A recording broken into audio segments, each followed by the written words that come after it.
Em setembro de 2000, eu tive uma experiência interessante. Perdi uma carteira, não consegui achá-la de jeito nenhum. E começou a me dar um desespero. Revirei a casa, pedi para minha esposa me ajudar. Tinha que fazer uma viagem, sem a carteira não ia rolar.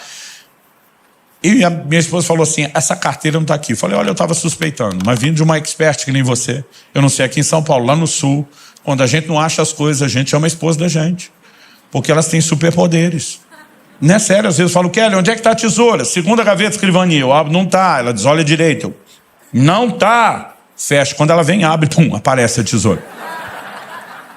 Aí chamei minha esposa, ela revirou a casa comigo de alto a baixo que era um sobrado.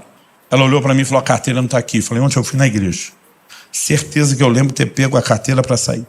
Fui na igreja, procurei banco onde sentei, gabinete, nada. Falei, onde fomos depois? Jantar na casa do fulano de tal. Acordei o irmão, falei, desculpe te acordar tão cedo. Eu estou desesperado, tentando achar minha carteira, porque sem ela não viajo, eu acho que eu esqueci ontem. Reviramos a casa dele, nada. Quando saiu o desespero foi aumentando, porque eu vi que ia perder a viagem. E eu falei, Deus, por favor, me mostra onde está essa carteira, me mostra. Mas me mostra era assim, na melhor das hipóteses na minha cabeça, me dá uma ideia, me faz lembrar. E quando eu estou orando, me mostra. Eu tive uma visão, coisa que não costumo experimentar. Foi como se passasse uma tela de cinema, assim, na minha frente, um filme estrelando eu mesmo. Como era o filme? Eu morava numa casa que ela era mais alta que o nível da rua e tinha uma escada que descia meio em S, assim, até a entrada da casa.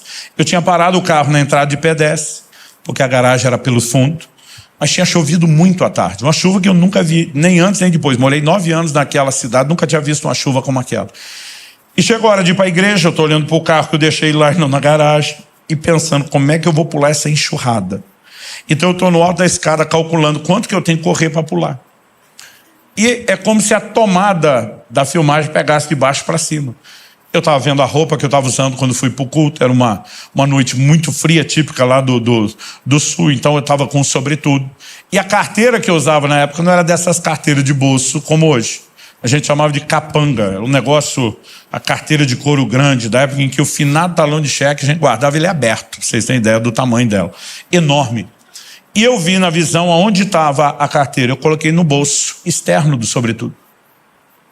E eu percebi que na hora que eu estou calculando o que eu tenho que correr, e realmente descorrendo dou o pique, eu percebi que a hora que eu dei o pulo e fiz um movimento com a perna direita, ela bateu por dentro do sobretudo, e ela cuspiu, ejetou a carteira para o lado de fora. Na hora que ejetou, foi como se o filme desse um zoom na carteira saindo, e ela em câmera lenta.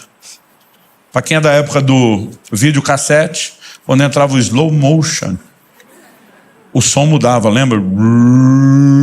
Porque mudava toda a alteração do... E aí eu vejo aquele carteirão na minha cabeça, na visão não tem som, mas na minha cabeça, na hora de contar, imagino... E vejo aquele carteirão em câmera lenta virando e caindo. Quando ele está assim, no meio do caminho, a visão sumiu. O que eu deduzi? Falei, está na calçada lá em frente de casa. Morava numa rua pouco movimentada. Voltei correndo para casa, olhei a calçada toda, nada. Onde está essa carteira? Nada. Pensei se algum vizinho achou, jogou para dentro. Olhei o quintal, nada. Caixa de correio, nada. Aí me deu um desespero dobrado. Não era mais só perder a viagem. Falei, Deus, eu nunca tenho uma visão. Agora que pareceu que eu tive uma, não deu em nada. Mas aí eu lembrei que na visão, alguém deu pause e desligou antes de terminar, quando a carteira estava no ar. Eu falei para Deus, eu quero ver o fim do filme. Eu quero ver o fim da visão. E gente, voltou no pause, a carteira lá no alto. E alguém soltou o play com a câmera lenta de novo. E eu vi ela caindo. E dessa vez eu vi onde ela caiu. Dentro d'água, na enxurrada. Só quando ela entra na enxurrada, volta à velocidade normal e ela sai em disparada, levada pela água. O Espírito Santo falou comigo, acha o primeiro bueiro. A carteira é grande, ela está enroscada, ela não passou. Eu achei o primeiro bueiro, comecei a tirar galho de árvore, folha, tinha sido uma chuva forte. A carteira estava lá enroscada, eu achei o máximo. Na verdade, não achei só o máximo, eu fiquei quase metido. Ficava dizendo, Deus falou comigo, Deus falou comigo, Deus falou comigo. Eu fiquei empolgado com aquele negócio. Uns 3 meses e meio depois, foi menos de 4, início do ano seguinte, janeiro de 2001, eu estava ministrando no Canadá. E depois de um culto abençoado, tivemos um mover gostoso do Espírito Santo. O assunto, à mesa, na hora do almoço, era o mover e a liderança do Espírito Santo. Um conta uma experiência, outro conta outra, outro conta outra. Naquele ambiente, todo mundo abrindo. Falei, gente, Me aconteceu há pouquinho tempo agora, recente. Está fresquinha essa. E contei a experiência da carteira, mas assim, com toda a dramatização possível, riqueza de detalhe. Eu lembro que todo mundo ficou assim, uau! E aquele uau para mim era, a sua ganhou da de todos nós. E quando eu estava achando que eu era o campeão, o pastor que tinha me convidado, pastor em uma igreja canadense para uma brasileira, ele disse, foi boa. Ao jeito que ele falou foi boa, eu falei, estou pressentindo que vem um mas. Ele falou, mas já viu uma melhor. Eu falei, não acredito que você vai querer ganhar de mim.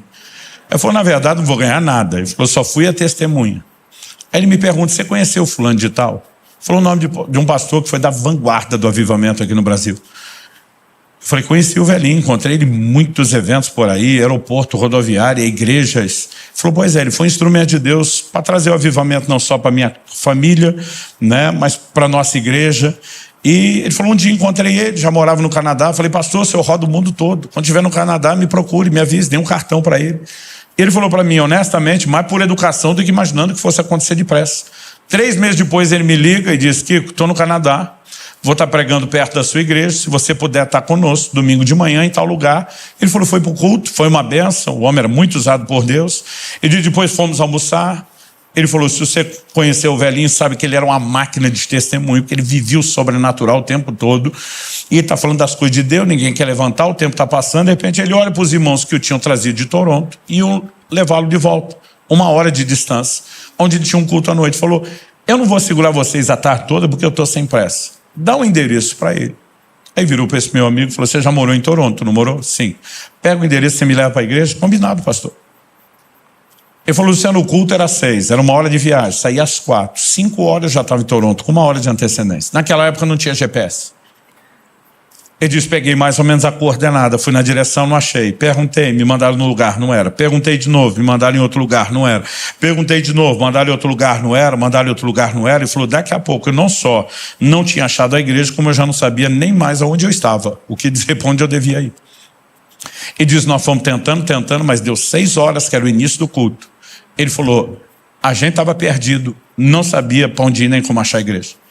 Ele falou, o pastorzão, o velhinho, falou para mim, para o carro, encosta. Ele falou, enquanto eu estava esperando uma bronca da velha, no estilo da velha guarda, aquele homem fez uma oração simples, diz, Deus, o Senhor não me trouxe esse país para eu ficar perdido. O Senhor já me mostrou o que quer fazer no culto, o único que não me quer lá é o Satanás. Então ele diz, Espírito Santo, nós não temos mais tempo para ficar tentando. Então eu estou recorrendo diretamente ao Senhor. O Senhor conhece a cidade melhor do que o homem que a planejou. Me guia até lá agora. E quando ele termina de orar, vira para o meu amigo e fala, liga o carro. Ele ligou, segue reto, vira para a direita, para a esquerda. Eu falei, Luciano, nem se o caminho tivesse sinalizado. O homem malemar falava bom dia, boa tarde, boa noite em inglês. E diz, nós andamos um pouco mais de 10 minutos, menos de 15. Paramos na frente de um prédio, sem placa nem movimento. E ele me diz, pode descer e perguntar, que é aqui que eu vou pregar. Meu amigo falou, vou descer e perguntar onde é o endereço, porque esse velho está surtado. Eu falei assim, nunca vi uma coisa dessa. Ele falou, quando eu volto para o carro, minhas pernas estão trêmulas. Nós estávamos na frente da igreja que ele ia pregar. Meu amigo disse, descobri depois que a placa e o movimento era toda por trás, mas o endereço teria nos levado ali na frente, numa época que não existia GPS. Aliás, isso dá um novo sentido à palavra GPS, guiado pelo Espírito. Agora, tem que forçar a entrada do S aí. Eu não sei te explicar o que aconteceu na hora que eu vi aquele testemunho. Honestamente, eu não consigo explicar. Mas bateu dentro de mim um desespero. Um desespero de conhecer melhor a Deus. Um desespero para conhecer melhor o Espírito Santo. Naquela hora eu mesmo pensei, falei, senhora, da carteira foi boa, mas a do velhinho foi top das galáxias. Eu pedi licença para o povo na mesa, falei, gente, me perdoe, dá licença. Eu levantei, fui para o quarto da casa onde eu estava hospedado. Eu lembro que eu caí de joelho, era um desespero, que assim a vontade era arrancar os cabelos. Tem coisa que com o tempo você aprende que não precisa antecipar, vai acontecer sozinho. Mas eu comecei a orar e chorar, e eu dizia, Espírito Santo, eu quero te conhecer. Outro dia alguém falou, pastor, para o senhor é uma competição? Eu falei, com os outros não, com a minha mediocridade sim. Aliás, cada vez que eu vejo alguém que entrou mais fundo no rio de Deus, eu lembro que Deus não faz acepção de pessoas. Eu digo, se tem para ele, tem para mim. Eu, quando era garoto, refrigerante era uma coisa que se dava uma vez por semana para os filhos. Falei isso nesse culto ou no outro, que eu estou perdido já. Não tinha falado isso antes. Eu lembro da época que a Coca Família era de 1 litro. E quando as coisas estavam boas, dava para tomar uma por semana. Quando não estava, era uma por mês. Quando aparecia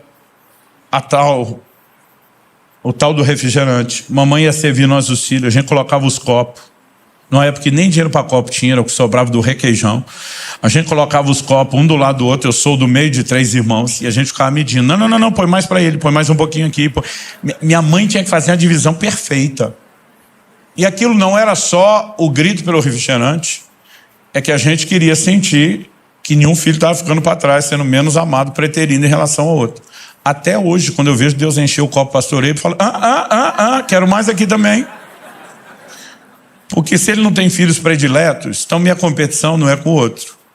Cada vez que eu vejo alguém que foi mais longe, ele me inspira. Eu falo, peraí, Deus tem mais para todos. E eu estou ali orando, chorando, dizendo, Deus, eu quero aprender, eu quero ser guiado pelo Espírito, eu quero isso, eu quero. Enquanto eu estava orando, eu ouvi uma voz, eu sei que foi Deus que falou comigo. Eu não sei se aquela voz foi interna ou externa, mas ela foi nítida e clara. Ela citava um pedaço de um texto bíblico, palavras de Jesus. Quem é fiel no pouco, será fiel sobre o muito. Mas quem é infiel no pouco, será infiel no muito. Eu parei assustado, com temor, quando ouvi aquela voz, e perguntei, Deus, é o Senhor falando? Se sim, o que isso tem a ver com o que eu estou orando? E a voz respondeu, tem tudo a ver com o que você está orando. Mas a voz me disse, quem está impedindo o grande mover do meu espírito na terra não é o diabo, são vocês. E disse, o que você está ouvindo hoje não é apenas para você. Aquela voz me diz, por onde eu te levar, pelo Brasil e as nações, eu quero que você ensine isso. Diga ao meu povo que enquanto eles não aprenderem a serem fiéis nos pequenos impulsos do meu espírito, no dia a dia, o testemunho interior, eles não têm direito de pedir por experiências maiores. Entendi que Deus estava falando comigo e com vocês tudo. Tipo, você quer algo maior? Aprenda a andar em fidelidade correspondendo menor. Porque muitas vezes você está no culto, algo te move, oferta, não oferta. Perdoa, não perdoa. Não fala assim que sua mulher fala do jeito que eu... Você não ouve ele nada, endurece o coração o tempo todo depois. Puxa, Espírito Santo fala comigo, o Senhor não está me dando experiência. Eu fico imaginando o Espírito Santo dizer, o quê? Como é que é? E naquele dia o Senhor falou, oriente as pessoas a corresponderem com fidelidade a esses testemunhos. Muitas vezes eu tomo decisões, parece estranhas demais para a gente que está à minha volta, por causa de pequenos impulsos e testemunhos que eu tenho no meu espírito. Agora mesmo estava pregando com a minha esposa no Canadá. A igreja que me levou começou a me pedir que eu mandasse os valores das passagens que eu mesmo tinha comprado para eles reembolsarem. Mas toda vez que falava de mandar, eu não conseguia mandar aquele e-mail. Eu tinha um desconforto dentro de mim, é como se a luz vermelha do sinal acendesse, algo me dizia, tá errado, não manda, e o pastor começou a cobrar, falou, cara, eu já estou te pedindo faz tempo. Eu falei, amigo, vamos ter uma conversa? Eu não estou à vontade de mandar isso. Ele falou, por que não? Eu falei, não sei te explicar. Eu falei, você me fez um convite para ir pregar na sua igreja no fim de semana. Eu decidi ficar 12 dias, fazer uma turnê num monte de cidades. Ele falou, Luciano, para mim vai custar a mesma coisa, trazer você para o meu evento, mandar de volta, ou você ficar mais abençoando meu país, não muda meu custo, não muda o que eu me organizei. Aliás, saber que você ainda vai ficar e abençoar outras igrejas, me deixa mais empolgado, não tem nada de errado com isso. Ele falou, nós conversamos sobre isso, você me avisou, você não está fazendo nada que eu não saiba. Está tudo certo. Eu falei, cara, mas eu estou desconfortável. Ele falou, olha, pelo menos tais e tais igrejas que eu já sei onde você vai, eu não quero que você cobre. Eles estão começando. Eu prefiro que nossa igreja está estruturada, que abençoe a deles. Falei, eu não sei o que eu vou fazer, só seja paciente, espera eu chegar aí. Quando chegamos, ele falou, e aí, o que vamos fazer com as passagens? Eu falei, honestamente, não sei. Eu continuo desconfortável. Ele falou, então vá falar com Deus, porque comigo você não tem um problema. E eu fui orar, falei, e aí, Deus? O que está me parando quando eu vou mandar esse e-mail? O Senhor me disse, você não vai deixar ele reembolsar nada. Falei, como é que é? Ele falou, você vai ofertar as passagens. Falei, como é que é? Falei, eu não estou a passeio. Se eu quisesse passear, não estava aqui com -9, nevasca, eu estava em outro lugar mais interessante. Tua palavra diz que ninguém vai à guerra à própria culpa. Enquanto sua mente está lutando contra aquilo, você sabe que não é a sua mente que quer pagar aquilo. E naquela hora eu lembrava daquele pastor dizendo, quando seu coração te levar na direção que sua mente não quer ir, pensa, não há motivo para você ser arrastado em algo tão irracional. Eu parei e falei, tá certo. Eu não preciso discutir, eu não preciso entender. Eu só preciso confiar que o Senhor é que sabe das coisas. E tudo que o Senhor faz é bom, é perfeito, é o melhor. Ponto final, está decidido. Estão ofertadas as passagens. Ninguém paga nada. E quer saber, ninguém paga nem as passagens em terra. Pronto. Quando eu falei pronto, já parecia quando o adulto está lidando com a criança fazendo um teste. O Senhor disse, está ofertado. Eu falei, está ofertado e não tem volta. Ele diz, então agora deixa eu te dizer o que acontece depois. Hoje à noite, alguém que estará no evento, mas não é da igreja, do pastor que te convidou, vai te dar uma oferta muito maior do que a que você fez. E quando isso acontecer, você apenas se lembre que você nunca perde nada seguindo minha direção. Só que o culto terminou e ninguém me procurou, ninguém falou comigo. Eu cheguei no hotel, falei, meu amor, acho que eu estou ficando louco. Ela falou, por quê? Falei, eu achei que eu ouvi Deus para uma coisa, ele me falou outra, mas a outra coisa não aconteceu. Se a outra coisa não aconteceu, será que ele falou? Ela falou, o quê? Eu falei, Deus me disse que alguém me dá uma oferta hoje. E nós já voltamos para o hotel, não aconteceu. Ela falou, alguém pediu para eu te entregar algo, eu esqueci. Pensa no envelope, cheio de dólar. Mas pensa no envelope. E ela explicou tudo que a pessoa testemunhou que fez e por que fez. Eu falei, te entregar isso hoje? Ela falou assim. Eu falei, como que você esquece isso? Eu posso passar noites ou dias aqui te contando história após história de como obedecer os testemunhos simples que o Espírito Santo traz do lado de dentro. Tem gerado depois resultados extraordinários. Mas o resultado pode ser espetacular. O processo continua sendo simples. Quem está entendendo?